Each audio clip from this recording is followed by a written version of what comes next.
this is disappointing. For the second morning in a row, we can't seem to get live on Facebook. It keeps telling it's preparing. I don't know what it's preparing for because I've done it before. It's not like it's a new recipe, but apparently something's different. Anyway, we're still trying to figure out what might be different about the whole thing. But in the meantime, we got a question in, so I thought I'd try to respond to the question.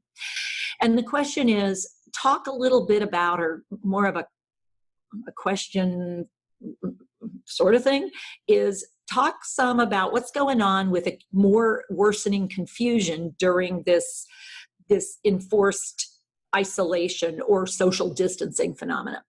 And it actually has to do with how your primitive brain functions. And a primitive brain has a balancing phenomena. It uses a routine, rhythm, and that's to help you not have to think about doing something while you're doing something.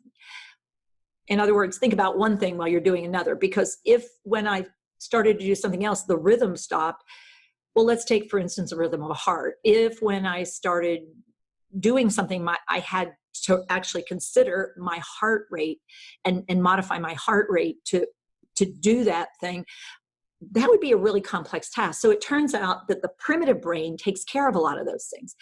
And it also can, change the rhythm up a little bit depending on the input it's getting.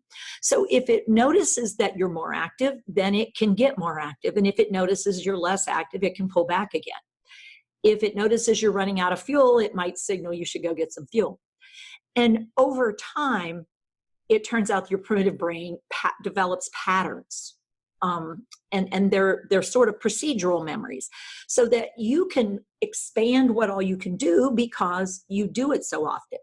And it turns out that human beings also have that same kind of phenomena going on in their primitive brain when they change where they are.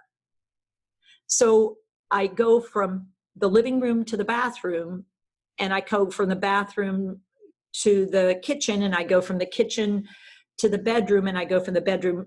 And so moving through space is routinely done by human beings in a certain kind of rhythm and pattern. And even as we mature, we have different places we go. As children, we go to school, and we may go to the playground, and we may go to a sports practice, and we may go to a Girl Scout event. And so we start to build the rhythm of a day together. And so, you do this here, and then you do that there, and then you do this here, and you're in between are called transitions, and you go from one to the other. And we have a rhythm. And then it starts to be a weekday rhythm and a weekend rhythm. And then we have a month rhythm, a rhythm of a month. And women experience that for a lot of their life. And then that sort of shifts. And so what we have here is a change in just about everything. So the primitive brain is having a really hard time because we've lost all our rhythms.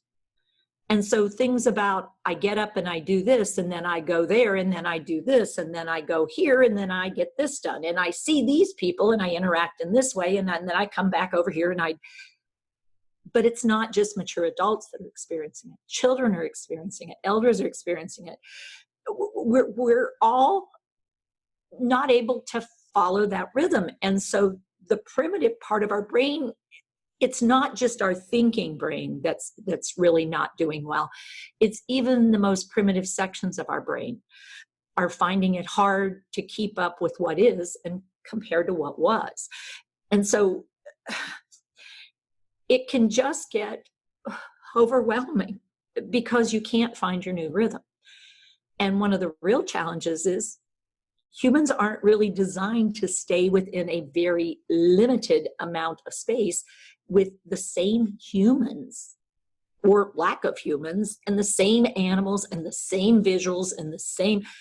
And humans will do one of two things typically. They will go into hibernation, shut down, or they will need to get engaged somehow. And they may then, in that getting engaged, go into hyper focus. So they're doing things, but they can't seem to stop the doing because that's the only way they can cope with it, is to get so focused on something. And it can mean it's not a healthy thing, but you can't seem to get yourself to stop, because you can keep finding things within those things. And some people, of course, have turned to the internet because that's a very limiting frame. But some people could be doing things in their space, doing it to extreme. And then on the other side, it's, I can't get focused. So I'm roaming around. I can't get focused with words. I can't get focused with actions. And if that's the case, we call that acute confusion. So let's say my brain is already damaged with cognitive impairment, or with depression, or with anxiety, or with another mental health issue, or another life issue.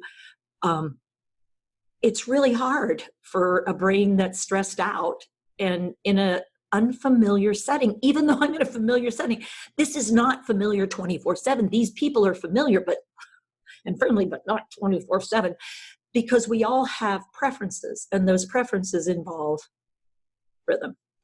So I would actually expect not just people living with dementia to have acute confusional states. Yeah, that's going to get really bad, but so are we. We're going to have moments where it's like, oh my God, what am I doing? I just don't know what to do. I am so tired of this. So we're all going to go through it if we're healthy human beings, or if we're not healthy human beings, because this is really hard, because they've thrown a wrench in all our rhythms. And even things that we might have done to reduce our distress were limited. Because many of us have developed healthy coping strategies, but those, we keep being told, no, not those. And it's like, okay, well, what have I got available?